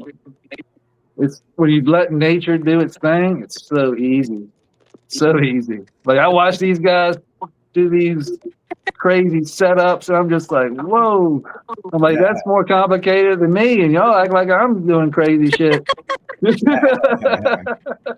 it's always cool too because it's like I feel like everyone is learning at such a faster rate because the information, there's so much information. It's like you look at even 10 years ago, people are progressing so much faster and learning so much things. It's just like it's amazing to see where we're going to be in another 5, 10, 20 years, you know, Yeah. with how fast it's growing and I'm being going to pushed have my own forward. personal robot in here picking my flower for me. There you go. There you I'm go. going to karate. train me a robot that's going to come in here, but I'm going to supervise. I'm just going to let him do all the work. I'm still going to be here. I'm just going to supervise. I don't know. I keep seeing robots go wrong. I'm not so sure, but Joints. AI, I'll take over. It's already happening. oh yeah, it is. It is for sure. Yeah, What do you think, unfortunate. since you started your garden, Josh? Like, what are some of the biggest like takeaways that you've gotten from it? You know, other than just like the learning aspect. Like, what are some things that you didn't really expect to have, you know, to take away from it that have kind of impacted you? Oh man, that's a great question. You know, it's so many things. It really is so many different things I've taken away from it. From just meeting so many different people, the interactions that I've had, the opportunity that has opened up. That's just on the, I guess, entertainment side of it. You know what I mean? And then the knowledge side is just unbelievable. I mean, I'm a whole nother person than when I was 6 years ago. Totally different person. Like physically, yeah, but mentally, I'm just like, holy shit, you know, the way I was thinking. You know, I didn't speak a whole lot. You know what I mean? I never would have thought I would be talking to you, anybody, right now on social media, because I wasn't a social media guy. You know, I just wasn't. For me to have 200,000 followers on social media is mind blowing to me. I still, it doesn't even register. You know, it's like the size of the universe. You know, 1,200,000, whatever. You know, it doesn't, at this point, who cares? But yeah, it was the whole natural farming, living soil aspect. Like I went from the salts to this. And I didn't go into any school to do it. So that gave me an advantage. You know, it gave me an advantage where I wasn't tied to anything. I was willing to try it all and fail. And then I got hooked up with, you know, the Brian and Marco show, and I found Future Cannabis Project and Leighton Morrison, and Leighton showed me the horizontal soil system, and that was the game changer. Like when I learned that you could actually store water just like nature, and the nature was, it was just like, holy shit, yeah, I drill a well on my property, water is stored underneath in the ground, plants uptake from the bottom.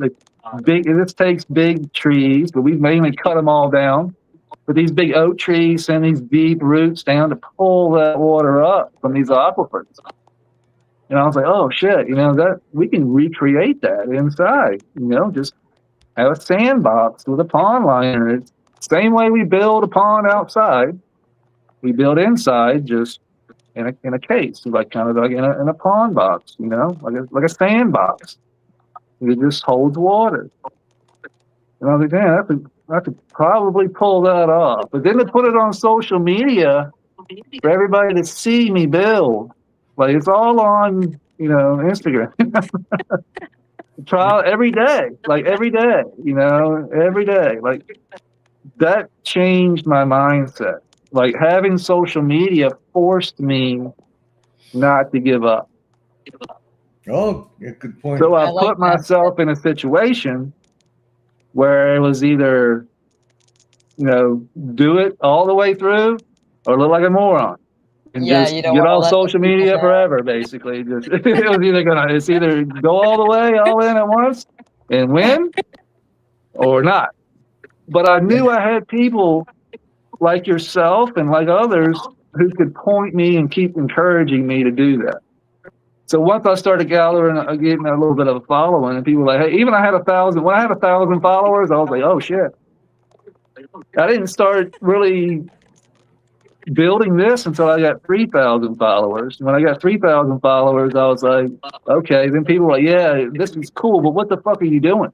Like, what is it? They just saw a box with some rocks. And then even my wife was like, what? And I was doing this all in a stressful time in my life. Very stressful time. It was pulling me away from that stress and giving me something else to focus on. You know what I mean? And it went crazy. It went crazy. Once I realized that it could work, and I knew that I could dial in the water. It was all about water. Dialing in water. Water retention. Water is basically the catalyst of life. You know, it's where all these microorganisms live. If it dries out, they cyst up and wait for water again. So I was like, well, if you can maintain water, they just keep going. What I don't realize is that if they just keep going, you got to keep feeding them. You got to keep feeding them, and they eat a lot. They're like dogs, like nonstop pigs. They're not dogs, pigs, like nonstop. And I'm talking about the biology in the soil. You know what I mean? Like they break down organic matter like nonstop. If you give them the right environment, it's nonstop. And I was like, damn, if we give it the right environment, it should be on like Donkey Kong. And it is, if you can dial it in, but it changes. So what I'm learning right now, a year and a half in, is that it's if you're not stewarding the bed, like I have to disconnect. You know, I showed you how I have to pull the grass up and disconnect the water when I don't have plants. If I'm not doing that, I'm flooding the system. So there are a lot of things that I have to do that I'm learning that I have to do because it takes time for these things to build up. You know what I mean? So I don't see them. It takes 6 months to see. So it takes patience. If you don't have patience, then you get frustrated because you see fungus gnat and you see flies and you want to start spraying shit. And next thing you know, you're killing off your microbiome. And then you're resetting the whole thing, kind of like tilling your garden. You're just resetting everything. And now you have to start all over again, which is the reason why you get grass and weeds and pest pressure, because you reset your whole microbiome. If you can maintain the microbiome, like your gut health, if you can maintain it, then you feel good all the time. You know, it's really that simple. It really is. You feed good, you feel good, you look good, you act good, you think good. Everything's good. What's the actual square footage of each of those? This one's 12 foot long by 9.5 feet wide. Oh, that's big, yeah.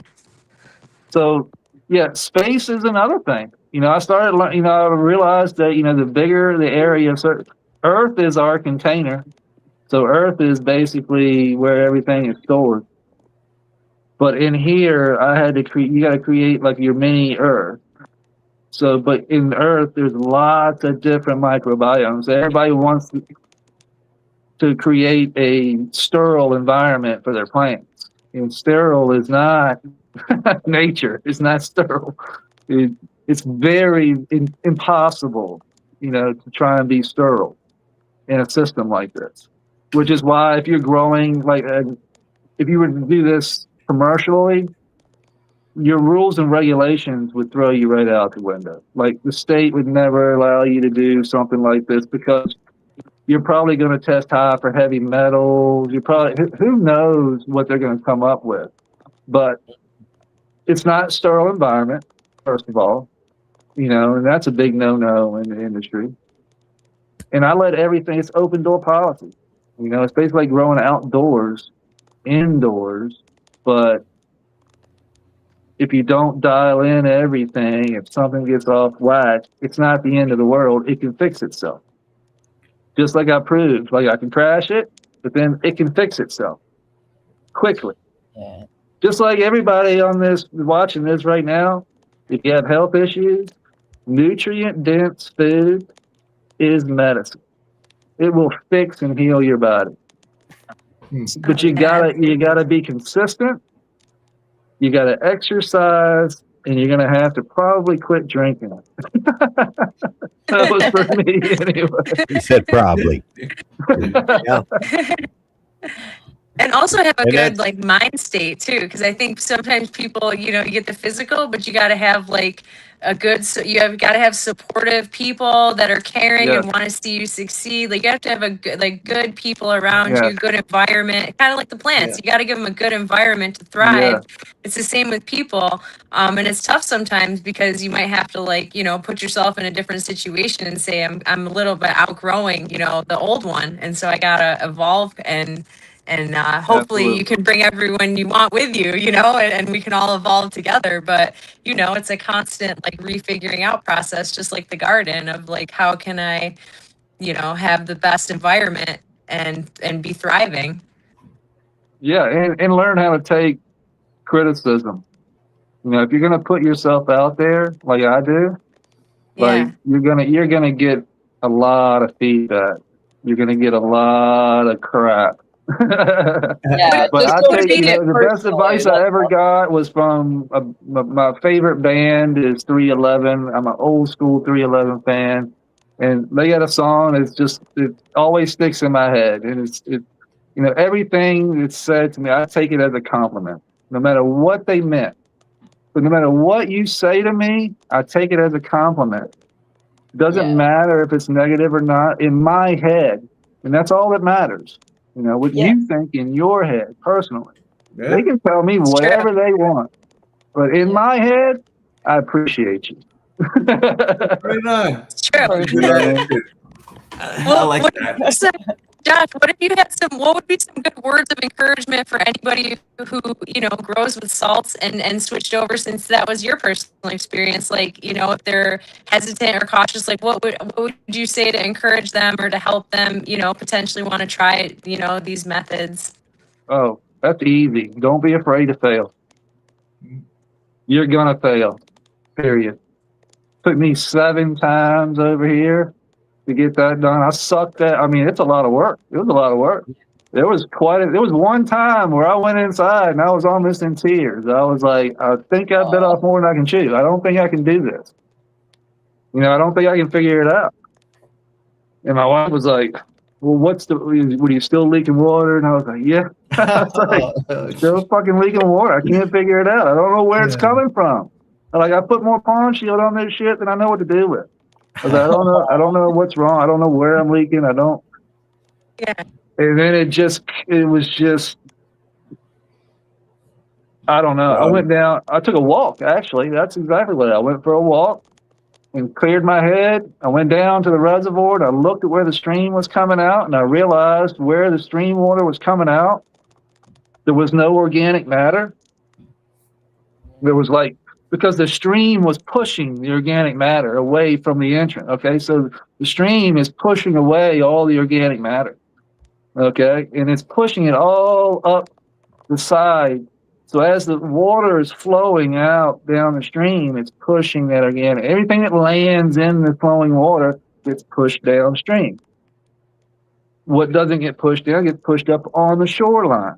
And I realized that in the middle of the stream, there was no organic matter, and on the sides, there was. And I was like, well, I need to remove the organic matter from the sand and silt before I go putting it in the creek. Because if I don't do that, then a lot of things go anaerobic, but also it wicks a tremendous, too much. Which is the problem that I have now, that everything's now turned into organic matter from the worms and the critters. There's no more sand and silt there. It's all worm shit. You know what I mean?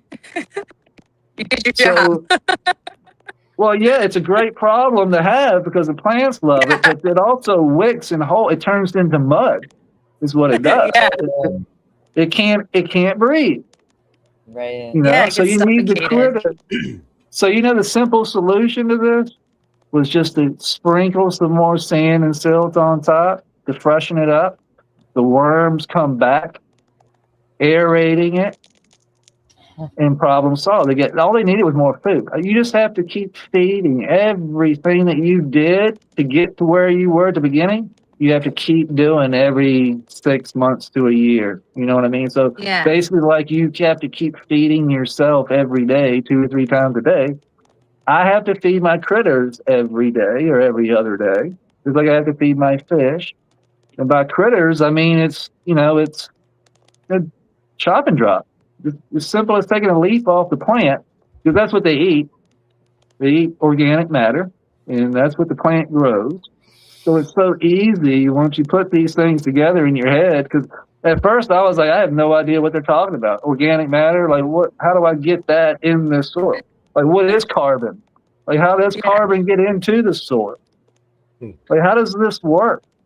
And then you realize that, hey, wait a minute, it's the fucking plant does all this for you. All you gotta do is plant the plant, and it catches light, turns it into carbon, pushes it down in there into the soil, traps it in the soil. If you have life in the soil to trap the carbon, to keep it there. But when you go tilling it, you release all this and release the carbon into the air, hence global warming. Bing, bing, bing, bing. Light bulbs started going up. I was like, holy shit, damn, we need to stop tilling. That's the same thing as the grasslands too. When they put down all those roots, that's sequestering so much carbon. And it's like you'll see, I don't know if you've ever seen like where they do the cross section of the soil, and they'll show you like, lands that have been grazed over and the roots are super deep, but that's just storing carbon in the soil, which is beneficial, for all of us and the environment. It's amazing to know that stuff and see it in action. And the healthier the root, the healthier the microbiome.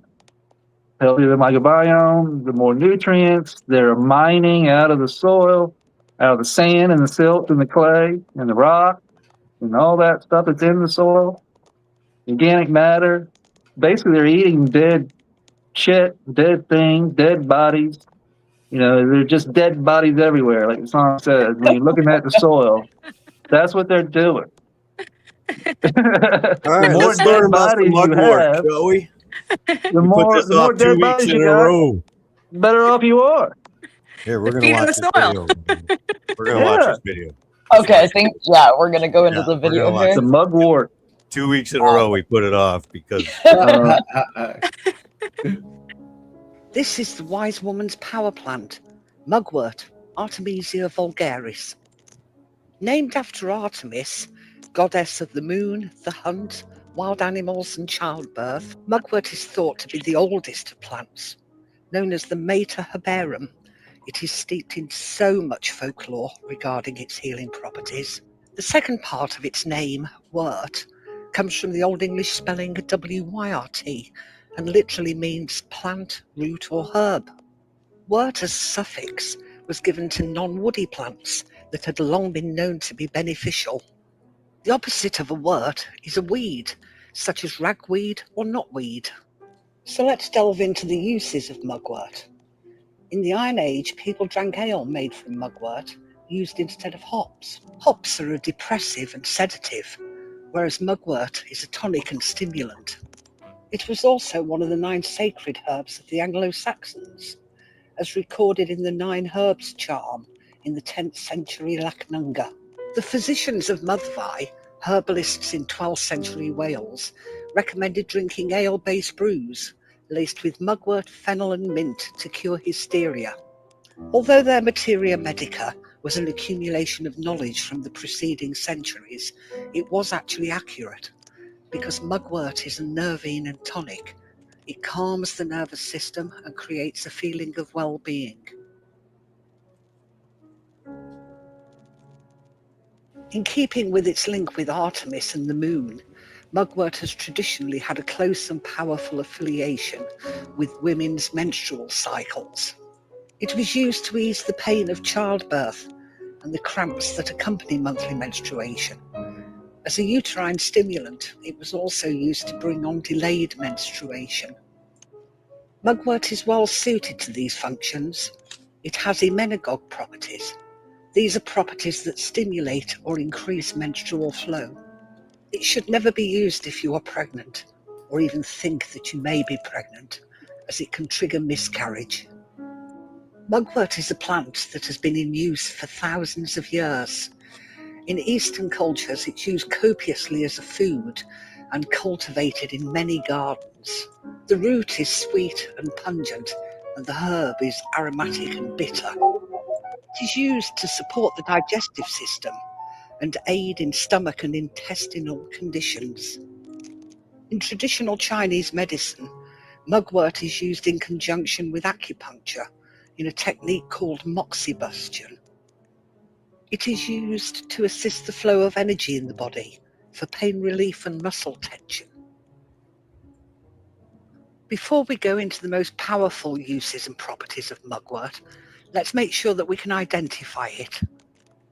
Mugwort is an herbaceous perennial that will grow up to a height of 2 meters. You'll find it in hedgerows, along waysides and on rough ground in North Europe, Asia, Alaska and North America. The stems are tall and erect with a purple tint to them, and the leaves can be anywhere between 5 and 20 centimeters long.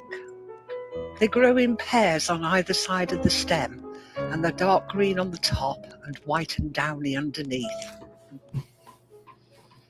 Mugwort is very closely related to common wormwood, but they should not be confused.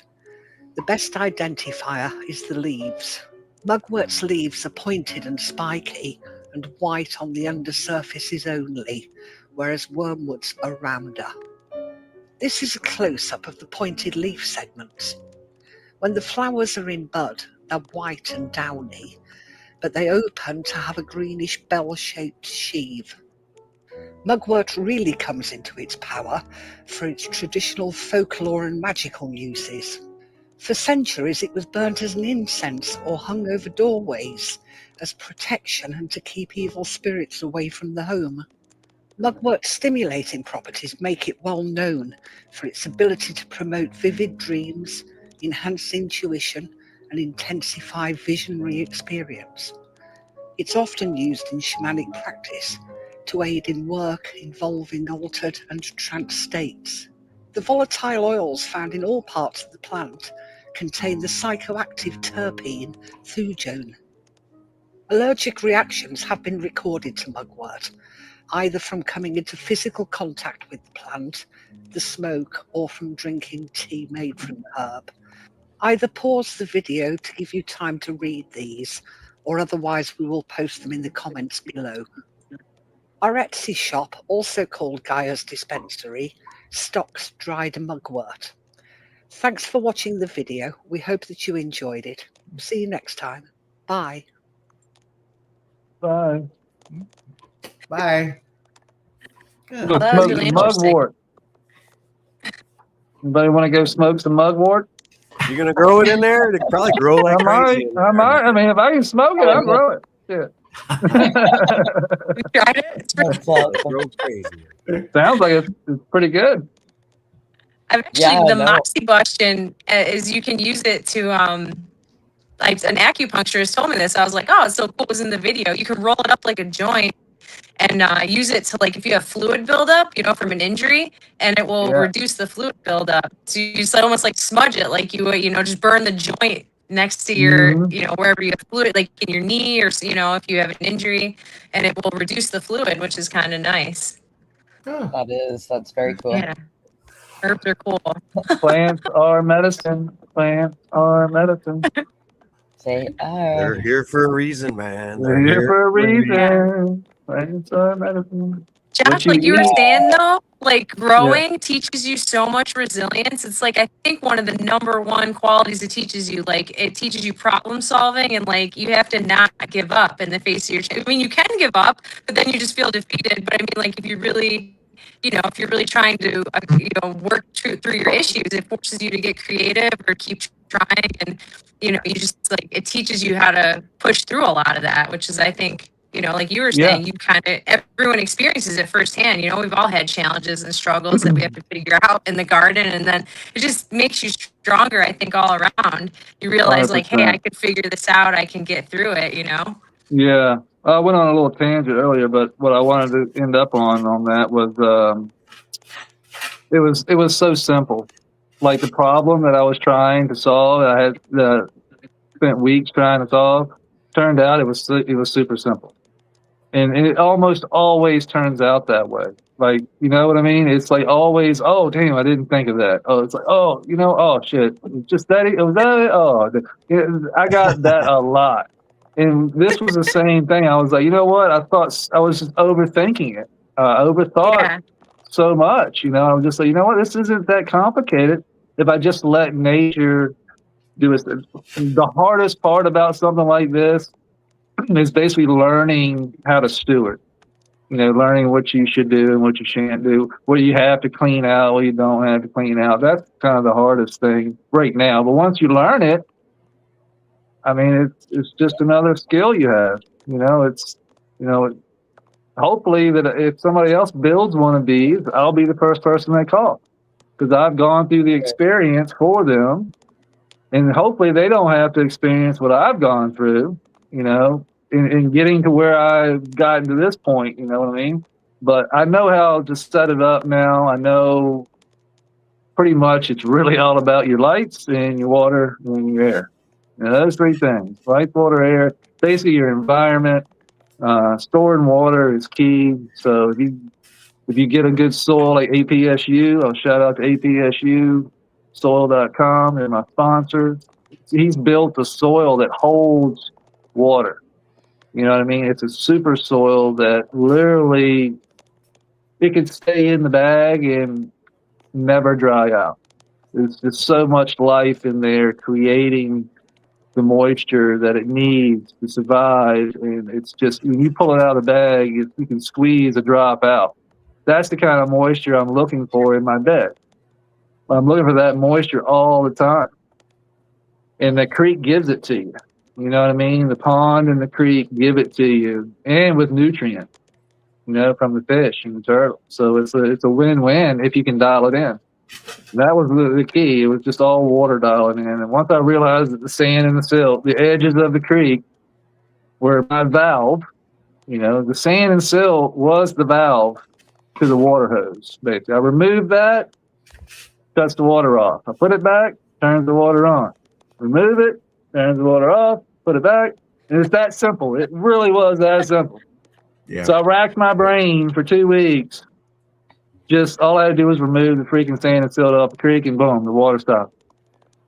Yeah, that's wild. It's like the joke of the universe. Like the answer Yeah, is yeah, right in yeah. front of you. If you can just like, if I'm you sure can Mother just like Nature was pass like, you all the idiot, it's right nonsense. here. You idiot. Come on here, it's right here. Just take it off. Take it off.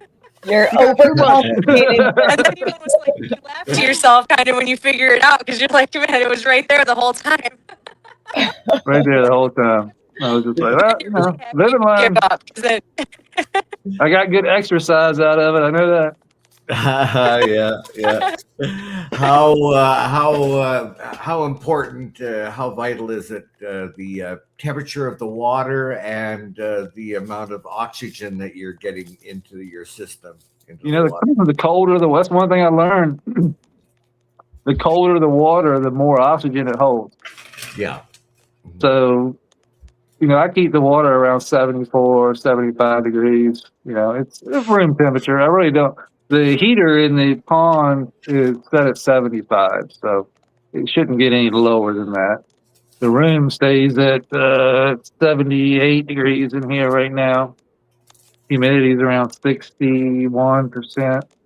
So the VPD stays, we stay between 1.0 to 1.3, somewhere around in there on the VPD meter. And the lights right now are turned way down just because we're getting ready to cut. And I don't turn them off.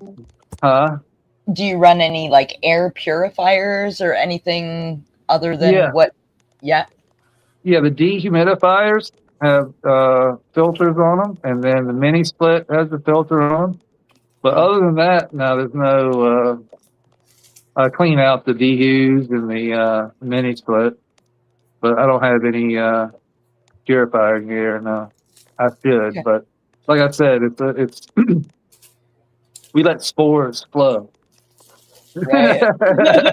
I love spores. Yeah, we let the spores flow. The plants probably help filter some of the air too, like some of the bigger, house plants and stuff, like the monsteras. Yeah, the monstera, and stuff like the that. monstera. Yeah, the monstera Yeah. get hugely. They help filter the air. Yeah, everything like a lot of people were telling me, it's really about succession. You know, it's all about success. So if you give it time and don't be like a moron, you know what I mean? Like a moron, like don't keep putting more on. Let it do its thing. Let it, you know, go through its successional stages. Like, I didn't have to do anything to get rid of fungus gnats. They just disappeared all on their own because the soil balanced itself out. Once it's just like dialing in a fish tank. You know, you just don't go throwing fish in. You have to let it acclimate a little. You got to get the water flowing. You got to build some biology in there. You know, it'd be like you drinking RO water. You know what I mean? It can hurt you. It holds nutrient. You want nutrient in your water. You don't want crystal clear RO water to drink. Not good for you. Same principle. Yeah. You know, so you got to feed your system just like you feed your body. Feed it good, and it'll come out good for you. And the biology, once you get the good biology going, it's over. It's over. And then it's just about balancing it. You got to balance. Because if you get too much good always turns bad. And bad is just bad. So you got to get good and bad, and they got to balance themselves out. And once they balance themselves out, everything dials itself in, and all the bad things go away. The greens just start getting green. And I'll tell you, the light has a lot to do with it. The light. That's you. I call that my gas pedal. So if I turn lights up, everything grows faster. If I turn the lights down, everything slows up. So it's kind of like your gas pedal. You can just turn them up if you want things to push more sugar and photosynthesize more. And you don't want them to. Like right now, I turn them down. It slows everything up. Removed all the red? Yeah. All the red yeah. Well, just the basic, you know, the normal there, but it's top. Like I'm not into the light thing, but I don't know much about it either. But like I know a lot of people try to balance the different spectrums, right? But like I'm thinking if you remove the red, like maybe that isn't a good thing to be. So you're not really removing. I say remove. You're not removing it. They're still there. I just can't see it. You just can't see it with the naked eye. So the red and the greens and the yellows and all these things are still there. They're just on a lower space. So when I turn them up, is when the human eye can start to see it. Right. That's when like it seems to be not too good for the aquatic side of the system. It's great for the plants. The plants love it, but the aquatics, like in the creek, do not love it. Okay. Yeah, so like it's a balance. Like I had to stop thinking so much about the plants. Like I was focused too much on the cannabis and not other things, and I fried them. Let's go turtles! At first I thought this would be a long I love the race, turtles. That's for you, Josh. Go! Quick ass turtle. Yeah, I don't see Cooter or Scooter. Cooter's in the back. He makes a hard charge at the end. I like the turtles. They're cute. I tell everyone about Cooter and Scooter and Cooter. I'm like, the turtles are so great. I figured people would enjoy it. Well, Cooter, that's the name of the turtle. There's Cooter, Scooter, Cooter, and Digger. And Digger, yeah. And I didn't name Digger. Digger, I did not name. The kids named Digger because they found it was digging a hole. And you see how he's sitting in the dirt and like. Digger turns out to be the biggest star. Speaking of succession, what's going in after you harvest? After what? I would say, speaking of succession, you were saying what's going in after you pull everything down. What's the plan for the grow next? We got some. That looks like Cooter. Congrats! We got some other plants going in. I got some Huckleberry Hills. I got some APSU. I got Taproot. And some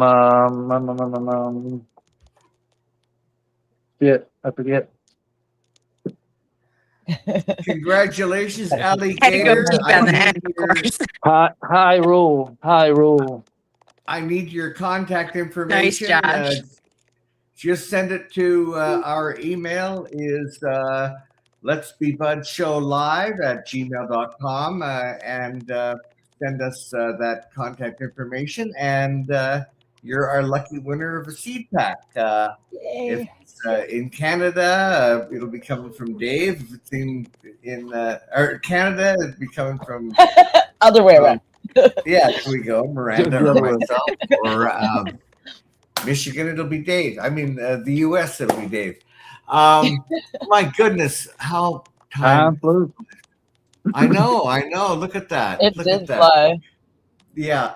Sure did. Sarah, thank you so much for spending the time with us. It's a pleasure Yes. to get to know you more. Guys. Thank you so much for having me. You guys are great, and I really love your show and everything you guys are doing over there. It's awesome. And Josh, always a pleasure to see your amazing garden. It's really just something spectacular. I love it. Sarah. It was a pleasure talking to you again. Thank you for coming on. Yeah, absolutely. And I've been doing a lot more commercial stuff lately. So, keep tuning in for that. We have our Living Soil commercial operation, which is nice. And we've been just grinding away up there. And so I'll keep sharing a bunch of that on my Instagram, and hopefully people get inspired by that also. Absolutely. So I appreciate you guys so much. Awesome. Dave, thank you for flipping those switches. Miranda, so good to see you as always. Hey, we've got a special guest next week. Yes, we do. So we are going to be having Josh from Grambo Grows, and he is just so funny, and we're just going to have a great time with him. Yeah. Looking forward to it. Yeah. Chat, we love you. Thank you so much for joining us. Look forward to seeing you next week. Bye, guys. From 8 to 10, it's a party you won't miss. In the live chat, everyone's in bliss. Everyone's in bliss. So mark your calendars, don't sleep on the call. Let's be Budz back, we're inviting you all. With free seeds and smiles, it's the time of your life. Join the family tonight. Happiness without strife. Wednesday nights, let the good vibes ascend. Together we gather. Together we blend.